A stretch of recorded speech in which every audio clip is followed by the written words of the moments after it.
کۆبوونەوەی پەرلەمانی کوردستان دەکەین بە مەبەستی گفتوگۆکردن. پەرلەمانی کوردستان خوێندنەوەی یەکەمی بۆ هەموارکردنەوەی یاسای ژمارە 3 ساڵی 2009 ئەنجومەنی پارێزگاکان کرد و ئاراستەی لێژنە پەیوەنددارەکانی کرد تا راپۆرتی لەسەر ئامادە بکەن بۆ ئەوەی کەمتر لە 24 کاتژمێر خوێندنەوەی دووەمی بۆ بکرێت. ئەم پرۆژە یاسایە ئاراستەی لیژنەی کاروباری یاسایی و لیژنەی پێشمەرگە و ناوخۆ ئاسایش و ئەنجومەنە خۆجێیەکان و گشت ئەندامانی بەڕێزی پەرلەمان دەکەین. ئەنجومەنی پارێزگاکان بۆشایەکی یاساییان هەیە لە مادەی 14 تەنها 4 ساڵ بۆیان هەیە، بەڵام لێرە ئێمە وا معالەجەمان کرد تا هەڵبژاردننی ئایندە بتوانن ممارەسەی تایبەتمەندیەکانی خۆیان بکەن. ئەمە لە مادەی 14 وەروە مادەی 6 گۆڕانکاریەکی تێدەکەوێت بە شێوازێک کە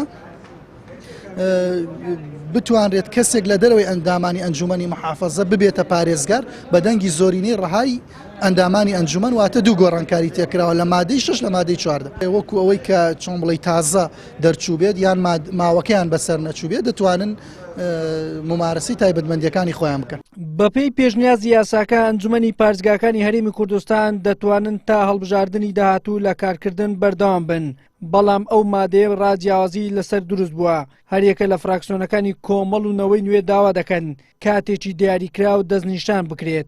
ئەنجومەنی پارێزگاکان ئێستا ماوەی یاسایی کارکردنیان بەسەر چووە و ممارەسەی کارەکانی خۆیان بە پێی یاسا ناکەن چونکە ماوەکەیان بەسەر چووە، بۆیە پێویستە کە ئەنجومەنی پارێزگاکان هەڵبژاردننی بۆ بکرێت کە واقعی ئێستا هەرێمی کوردستان ناگونجێ بۆ هەڵبژاردنکردن بۆ ئەنجومەنی پارێزگاکان، بۆیە دەبێت پەرلەمانی کوردستان بڕیارێک دەربکە کە دەبێت ماوەکەیان بۆ درێژ دەکاتەوە یاخود پێویست بۆ دەکات کە کۆمیسیۆن ڕاستپێردرێ بۆ ئەنجامدانی هەڵبژاردننی ئەنجومەنی پارێزگاکان. کۆمەڵێک پەرلەمانتار یاخود فراکسیۆنەکان تێبینیمان لەسەر ئەوە هەیە دەبێت ماوە دیاری بکرێت بۆ ئەنجومەنی پارێزگاکان، بۆ نمونە بڵێ بۆ 2 ساڵ درێژ دەکرێتەوە کە ئێستا ساڵێک تێپەڕیوە ساڵێکی تر ماوە، لە ماوەی ئەو ساڵش کۆمیسیۆن دەتوانێت ڕێکارە پێویستیەکان بۆ ئەنجامدانی هەڵبژاردن بگرێت تەبەروە هەڵبژاردن بکرێت.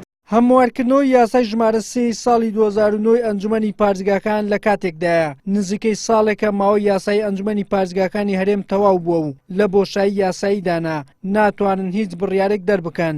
بۆیە لەسەر داوای ئەنجومەنی پارێزگاکان پەرلەمانی کوردستان دەیەوێت پێش پێکهێنانی کابینەی نوێم ئەو کێشەیە چارەسەر بکات و ماوەکەیان بۆ درێژ بکاتەوە. وەلی سەلیم، کەناڵی ئاسمانی پەیام، هەولێر.